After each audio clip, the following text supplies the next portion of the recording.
Hi, I'm Benny My name Morris. is Yossi Klein, Halevi. I'm Lahav Harkov. I'm David Stav. My name is Einat Wilf. And this is 18 questions. 18 questions for 40 Israeli for 40 thinkers. Israeli thinkers. From 1840. From 1840. From 1840. Hi, my name is Sruli Fruchter, and I am the interviewer from 18 Questions, 40 Israeli Thinkers, and this is 18 Questions, 40 Israeli Thinkers from 1840. And now for our last question. Do you have more hope or fear for Israel and the Jewish people? I asked this question to 40 Israeli thinkers over the course of 1 year, from June 2024 to June 2025. And this was the last question that I asked every single person. Because beyond all of the intellectual things that we discussed about democracy, religion and state, morality, the conflict, the future of the conflict, every single person goes home at night, goes back to their family, in the state of Israel, that is not just an abstract country or an abstract subject to them, but is their country. It is where they live. It is where their family lives, where their loved ones live. And when they go to bed at night, in some ways, they might be asking themselves, do I have more hope or fear for my people and for my country? And all of the answers were very, very fascinating. This is one of those answers that stuck out to me from the entire series, from how overwhelmingly almost every single thinker said that without a doubt, hope persisted. For Gadi Taub, a right-wing public intellectual, writer, historian, and podcaster, seeing the injured and the young who were determined to continue fighting for the state of Israel, who after October 7th left what they were doing and showed up for the country in its hour of need, that to him is one of those pieces of evidence that he can never have anything but hope for Israel and for the Jewish people. Do you have more hope or fear for Israel and the Jewish people? Do you mean in the short run or in the long run? I'll let you take the question however you want to receive it. In the short run, I'm very worried. In the long run, I think Israelis and Jews in general have not only historically shown incredible resilience, but we saw it in the aftermath of October 7th. I used to think, as a cultural critic, I used to think that this generation is self-indulgent. They photograph their food in order to fake glamour on Facebook or Instagram. And then this war broke out, and it turned out that they are lions. I saw this interview with this guy who lost his leg. It was on social media, it was not on television. And the interviewer, a woman, asked him, well, what do you want to do now? And he said, do you see this wheelchair? I want to install an iron bar here with a machine gun, and I want to go back. And you think, wow, these people, they are fierce. They are really fierce. A friend of mine, Ran Baratz, wrote a piece called The Spirit of 48. And when you look at what they say, they have this phrase. I mean, it's very emotional. They say, Lo noflim midor tashach. It's grammatically awkward, so in English it works the same. Not falling short of the 48 generation. That's a tall order. My father lost his hand in one of the first battles of the war and remained a fierce patriot. And these people are as fierce, and that's amazing. We have a defeatist set of brass in the IDF, but we have lions for soldiers. And when things get tough, and I predict they will get tough, then these are the people we should rely on. Because if you would let me say on ending, I don't think that this is just 1948. I think this is 1956. 1956 was the first war that we waged when we understood that Nasser, Gamal Abdel Nasser, the dictator of Egypt, was tying a noose around Israel by attempting to unite the Arab world against us and encircle us. And we fought 4 wars in order to break that noose. The War of 56, the Sinai Campaign, the Suez War as it is known internationally, the 6 Days War, the War of Attrition, the Yom Kippur War, and finally, after a sea change in politics, we managed to dismantle that noose. We are now in 56. This is the first war to dismantle the Iranian noose that has been closing around us while we were sleeping on our nose. And we are facing what I think is at least a decade of wars until we break that noose. And we had better be ready for that. Rabbanit Shani Taragin, a famed teacher and religious leader who inspires thousands and thousands of Jews across the world, said that despite all that's happening, despite all the injuries and the casualties and the sadness and the pain and the destruction and the horrors that she has faced as an Israeli citizen, as a Jew, as a mother, as an aunt, as a daughter, despite all of that, she always has hope, no matter what is happening. And for her, that is rooted in her religiosity. It is rooted in her belief in Hashem, her belief in the state of Israel, and in her belief that Hashem is guiding the Jewish people via the state of Israel towards a messianic future, hopefully in the near future. Do you have more hope or fear for Israel and the Jewish people? Always hope. Always hope. And it's based not only, again, in the optimism, it's based on what I've seen in the Jewish people, particularly in this generation. Really, the love, the support, the remarkable. Think of, again, just the heroes and the heroines of both, soldiers, hostages, fighters, chesed coordinators. And that's why I turn to HaKadosh Baruch Hu and I say, I'm not sure, what else HaKadosh Baruch Hu wants from us, but I know that we're in that process. And obviously, I think our commitment has to be stronger. I think our love one for the other has to be stronger. Maybe it's our hope that has to be stronger. And every time I think of tikva, so on one hand, I think, obviously, Od Lo Avda Tikvatenu, but I think also of Mizmor Chaf Zayin, that we stop saying right before, Shmini Atzeret, of Kaveh El Hashem, Chazak v'yametz libacha v'kaveh El Hashem. And I just hear that resonating again, over and over again, that yes, you know why I have hope? Because I know that HaKadosh Baruch Hu has hope in us every morning, even those really difficult mornings when you don't want to get up because you know that right after you daven, you're going to open up your cell phone and you're going to see Hutar LePersum, and you're going to be very disillusioned and numbed by depression. And going back to the original question, that's what I think about, all of the mothers of the past who, I think of Yocheved and Miriam, I've said this a lot, in the past year and a half, when they woke up in the mornings and they saw hundreds of baby boys, dead on the Nile River. And yet they got up and brought more life into the world. They got up and Miriam was able to see from afar. And Rav Nachman Bresla beautifully says, he says, like Avraham Avinu on his way to sacrifice it, because only beloved son, Yitzchak, he saw from afar that I have hope even during those difficult days, even, a day like today, because I started my day, on one hand, yes, we know more opposition and unfortunately, hard and harsh news. At the same time, you go to the Kotel, hundreds of people davening, singing Hallel, Kaveh El Hashem.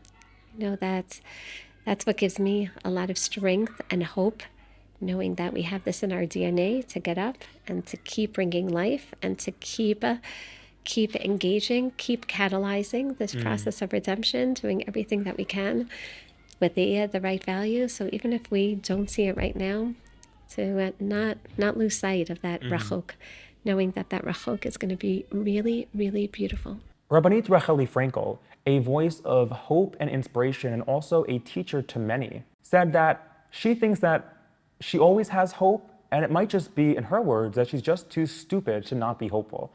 And it's definitely a little bit of a joke, but I really love that idea of almost having an idealization of not leaning too much into quote-unquote what's rational or what's realistic, but allowing ourselves to still hold on to hope, to still hold on to faith, no matter what we do, but to look back on our history and say, there probably was no hope at this period in Jewish history, but ultimately, we survived and we persevered. And even if there may not be hope in this moment, we have to have hope because we probably still will persevere. Do you have more hope or fear for Israel and the Jewish people? I have tremendous hope. And sometimes I feel that I'm too stupid to be as anxious as we should be. But there's something very healthy about that level of stupidity, that where you let yourself keep your confidence. And the truth is that in Jewish language, being hopeful is it's not a big deal because we're a nation that counts itself on the scale of eternity. So, if you look into eternity, there's always hope. What will happen for the next decade? I don't know. This leads me to the answer that was given by the author and writer Yossi Klein Halevi when he spoke about an encounter he had with Hadassah Froman. When he said to Hadassah, Hadassah, yesh lanu tikva, do we have hope? Do we have hope that we will come out of this okay? Hadassah looked him right in the eyes and she responded, Lo, no. Ein lanu tikva, we have no hope. And for a moment, he caught himself, very suddenly and very sadly, before she said, Aval yesh lanu emunah, but we do have faith. That hope and faith are different because faith does not need anything to ground it, that faith is fundamental to what it means to be a Jew, to be an Israeli, and to be someone who is so closely tied to God. And I think that the same type of comfort that Yossi Klein Halevi found in that answer is one that deeply resonated with me and one that I'm sure I will never forget.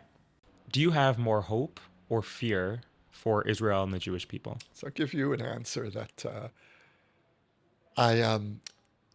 the other day I met a friend of mine, Hadassah Froman. Hadassah Froman is the widow of Rav Menachem Froman Zal. What's the relationship, if I might ask? My relationship to them? Before you answer the question, just my own interest. Friends. I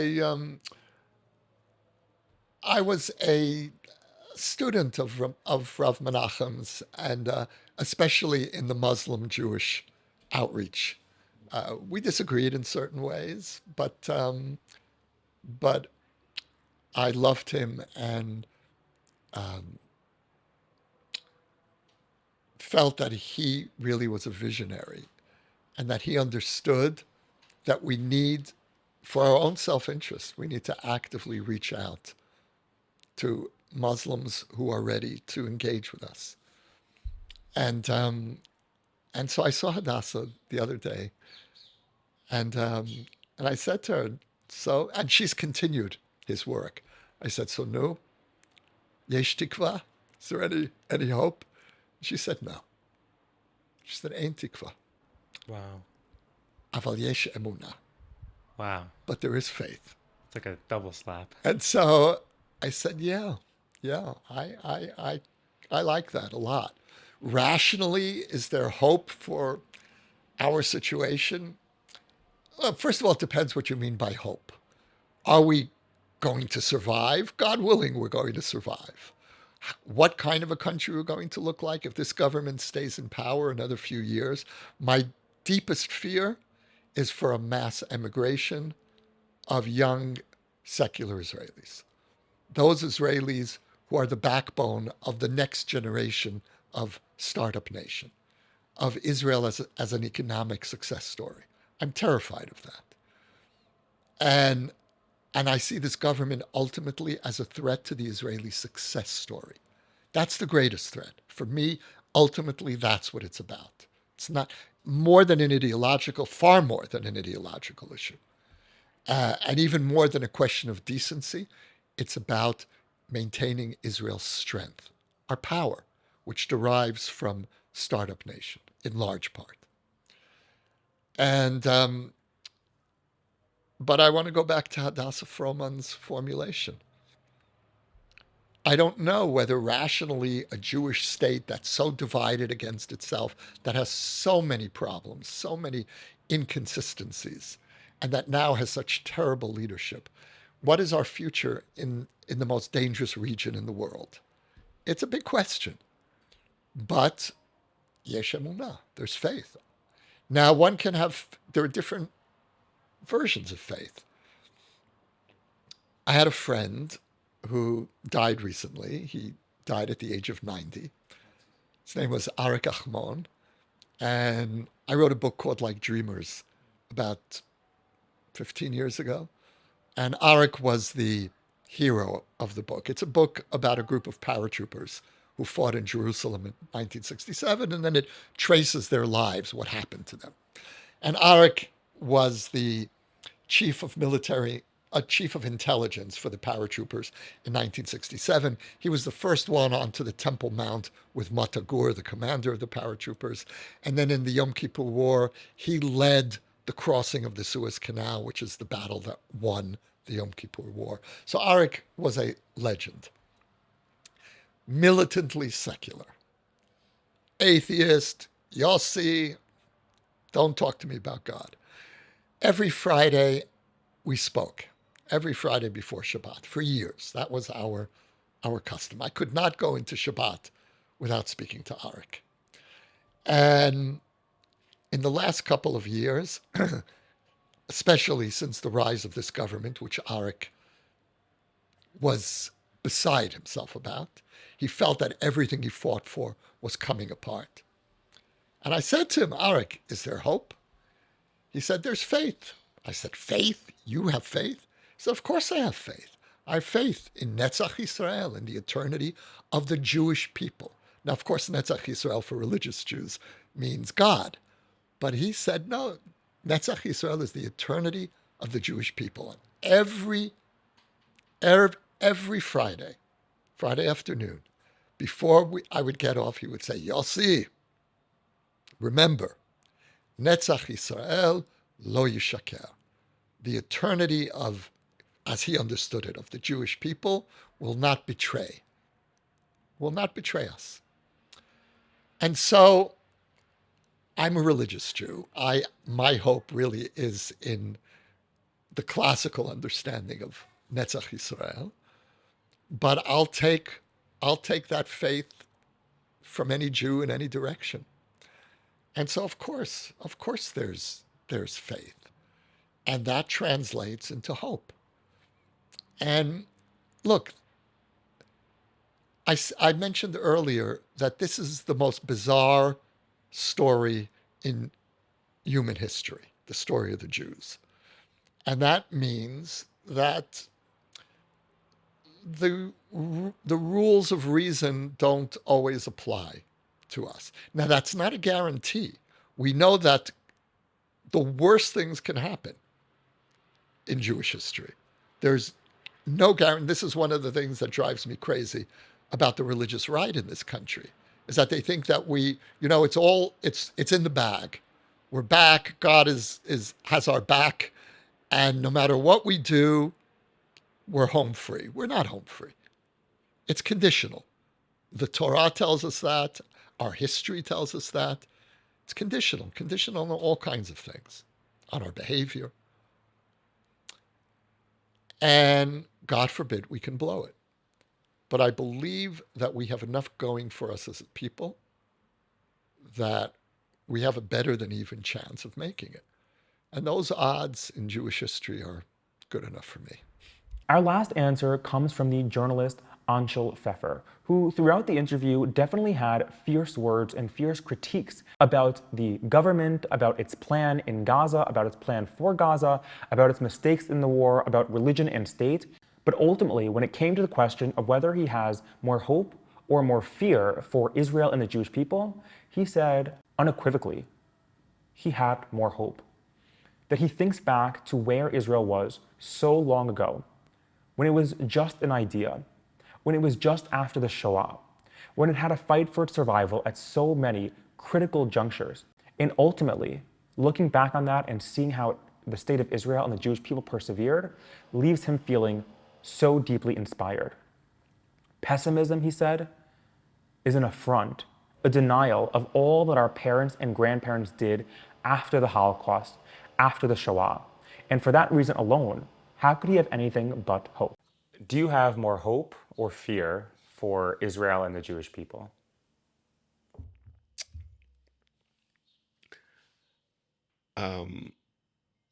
I never forget where Israel was 80 years ago. And it's like Dayenu in the Haggadah, that God hadn't taken us out of Egypt, but that's all he had done.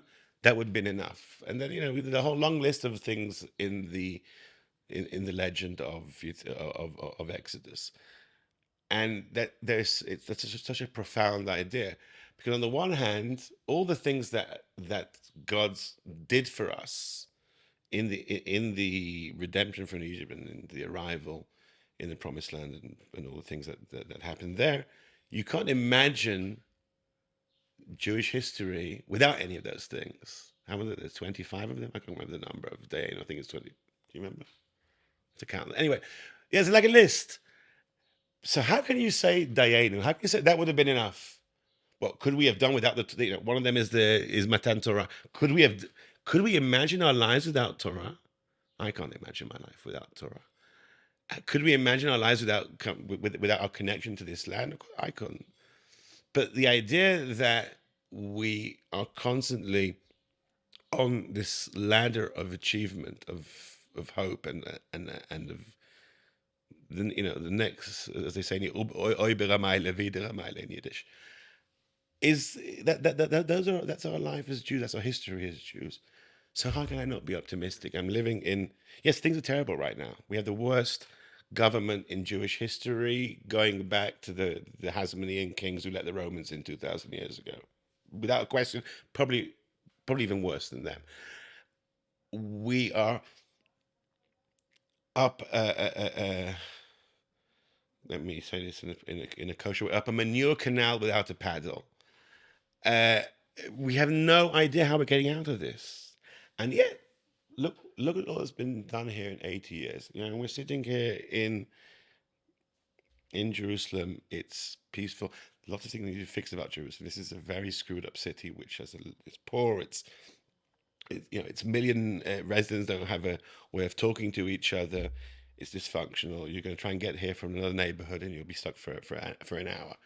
And the road, and this is what nicest neighborhood in Jerusalem, the road out here is cracked, and my daughter-in-law broke her ankle here on a tiny pothole. In German colony, who'd believe that kind of thing? And yet, who would have dreamt of us living like this in Jerusalem? And we dreamt of it. We never believed in it. So I'm full of optimism. That none of that optimism will stop me from saying, trying to describe things as the way they are and criticizing the way they are. But if we managed in 80 years, or our parents and grandparents, to be pessimistic is to deny all our parents and grandparents built since the end of the Shoah. How can we even dare to be pessimistic? Look what they dealt with. Imagine the strength of young men and women leaving the camps with nothing, and all they've built, the families, the communities, and this country. So how can we be pessimistic? What lack of gratitude. So to say that I'm going to be pessimistic, no, we're going to persevere, and we're going to make this a better country. At 1840's 5th anniversary, at the Moïse Safar Center, Malka Zimkovich said to David Beshefkin that every period of Jewish history, the Jewish people think that they are at a massive turning point, the final coming of modernity. And I think that we might similarly say that at every juncture in Jewish history, the Jewish people are faced with the ultimate question: do we have more hope or do we have more fear? And the answer to that question decides how we might move forward. And so I leave you with this as we close off the 18 Questions, 40 Israeli Thinkers series. Do you have more hope or do you have more fear for Israel and the Jewish people? And depending on what you answer, what are you going to do about it? I'm Sruli Fruchter, and from 1840, thanks for tuning in.